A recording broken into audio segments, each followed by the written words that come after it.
മുഖ്യമന്ത്രി കസേര കൈവിട്ടു പോകാതിരിക്കാൻ അവസാന മണിക്കൂറിലും സതീശൻ നടത്തുന്ന ഗെയിം നോക്കണേ. ഒരു അറിയിപ്പും കിട്ടുന്നതിന് മുന്നോടിയായിട്ട് ആലുവയിലെ സതീശന്റെ വീട്ടിലേക്ക് ആശംസാ പ്രവാഹം.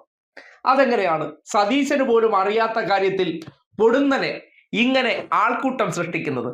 ഇതാണ് PR സൈക്കോളജിക്കൽ മൂവ്. ഡൽഹിയിൽ ഇരിക്കുന്നവർക്ക് സതീശൻ തന്നെയാണ് മുഖ്യമന്ത്രി എന്ന നിലയ്ക്ക് വീട്ടിൽ ആളെ കൂട്ടി അത് ചാനലുകളെ വിളിച്ചു വരുത്തി വലിയ വാർത്തയാക്കി ഡൽഹിയിൽ സമ്മർദ്ദം കൊടുക്കുക. ആ സമ്മർദ്ദത്തിന് വഴങ്ങി അവസാന മിനിറ്റിലും മുഖ്യമന്ത്രി കസേര കൈവിട്ടു പോകാതിരിക്കുക, ജനവികാരം സതീശനൊപ്പമാണെന്ന് ഒരു പൊതു തോന്നൽ ഉണ്ടാക്കുക. അങ്ങനെ കേരളത്തിന്റെ അടുത്ത മുഖ്യമന്ത്രി താനാണെന്ന് വാർത്താ മാധ്യമങ്ങളിലൂടെ ജനങ്ങളുടെ മനസ്സിൽ ഒരു തോന്നൽ സ്ഥാപിച്ചെടുക്കുക എന്നുള്ള സൈക്കോളജിക്കൽ തന്ത്രം സതീശനും ജമാഅത്ത് ഇസ്ലാമിക്കാരും ചേർന്ന് വിദഗ്ധമായി ഇന്ന് ആലുവയിലെ വീട്ടിൽ ആവിഷ്കരിച്ച് നടപ്പാക്കുകയായിരുന്നു. ഏറ്റവും ഒടുവിൽ പദ്ധതി പാളി എന്നായപ്പോൾ മുഹമ്മദ് ഷിയാസ് എൻട്രി നടത്തുന്നുണ്ട്.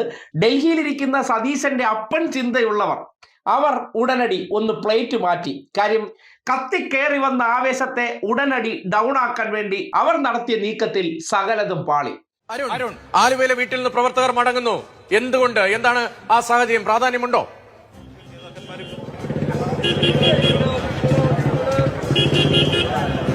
ഇപ്പോൾ മുഹമ്മദ് ഷിയാസ് വന്ന് പ്രവർത്തകരോട് സംസാരിച്ചു. അതിനുശേഷമാണ് പ്രവർത്തകർ വീട്ടിൽ നിന്ന് പോകുന്നത്. നിങ്ങൾ എന്താണ് പോകുന്നത്? എന്താണ് നിങ്ങൾ തിരിച്ചു പോകുന്നത്?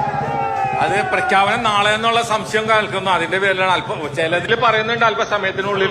ഷിയാസ് വന്ന് സംസാരിച്ചു. ഷിയാസ് വന്ന് സംസാരിച്ച് പുറത്തു പോയല്ലോ. അതാണ് പറയണത്. നാളെ 10 മണിയാണ് പറയുന്നത്. നാളെ 10 മണിക്ക് പ്രഖ്യാപനം ഉണ്ടാവുള്ളൂ.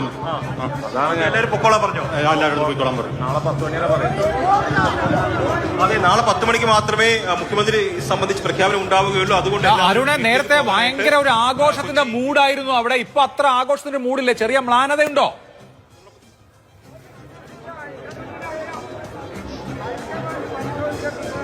അങ്ങനെയല്ല, അങ്ങനെ ആഘോഷത്തിന്റെ മൂഡ് ഇപ്പോഴും തന്നെ ഉണ്ട്. പക്ഷെ പ്രവർത്തകർ പറയുന്നത് അവർ നാളെ മാത്രമേ പ്രഖ്യാപനം ഉള്ളൂ, അതുകൊണ്ട് വീട്ടിലേക്ക് പോകുന്നില്ല. അങ്ങനെയല്ലേ?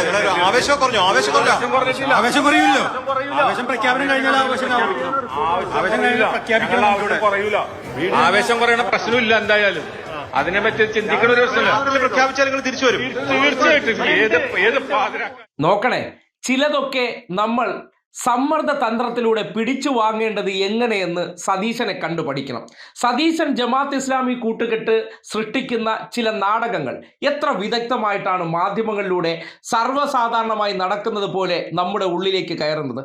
ഇങ്ങനെയാണ് PR തന്ത്രങ്ങൾ പലതും പയറ്റുന്നത്. നടക്കാൻ സാധ്യതയില്ലാത്ത കാര്യത്തിൽ അതിൽ ഒരു പക്ഷേ നഷ്ടപ്പെട്ടു പോകാൻ സാധ്യതയുണ്ടെന്ന് കാണിക്കുന്നിടത്ത് സമ്മർദ്ദങ്ങൾ ആളെ കൂട്ടി നടത്തുക.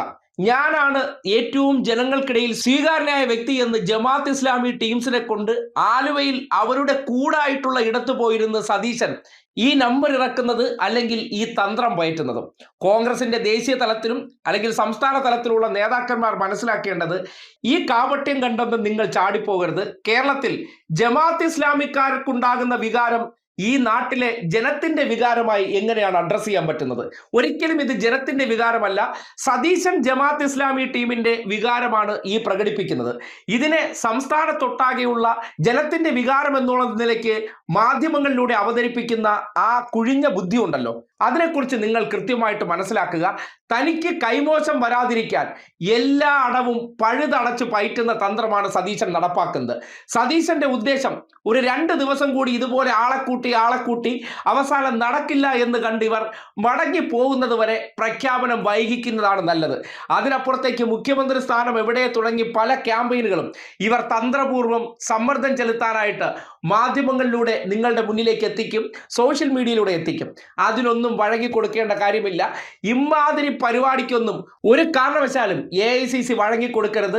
സംസ്ഥാന താല്പര്യങ്ങൾക്ക് വിരുദ്ധമായിട്ട് ചില നിക്ഷിപ്ത താല്പര്യങ്ങൾ എങ്ങനെയാണ് ചിലർ അവരുടെ സംവിധാനങ്ങൾ ഉപയോഗിച്ച് പിടിച്ചു വാങ്ങുന്നു എന്നതിൻ്റെ നേർ സാക്ഷ്യമാണ് ആലുവയിലെ വീട്ടിൽ നടന്ന ആഘോഷ നാടകങ്ങളെന്ന് വളരെ കൃത്യമായി ബോധ്യപ്പെടുകയാണ്.